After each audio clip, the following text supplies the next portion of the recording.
Unang pasok sa pintuan ng paaralan. Ikaw ang aking unang nasilayan. Hindi ko mapigilan ang aking nararamdaman. Bawat minuto kitang tinititigan. Ikaw ang paborito kong pelikula. Hindi ako magsasawang panoorin ka.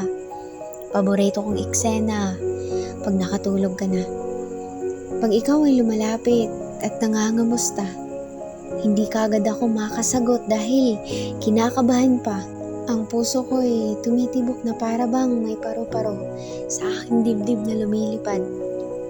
Minsan, may eksena pang pag may kinakausap kang iba, ako'y nasasaktan na para bang pagmamay-ari na kita. Crush lang kita pero para bang mahal na kaagad kita.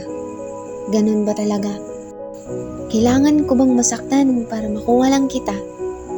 Alam ko naman na hindi mo ko magugustuhan, pero hindi ako susuko.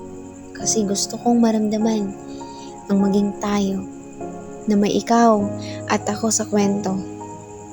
Sana darating ang isang araw na makikita din ako ng dalawang mata mo at mapansin ang pagtingin ko sa iyo at maramdaman ang pagmamahal na inilaan ko para sa iyo.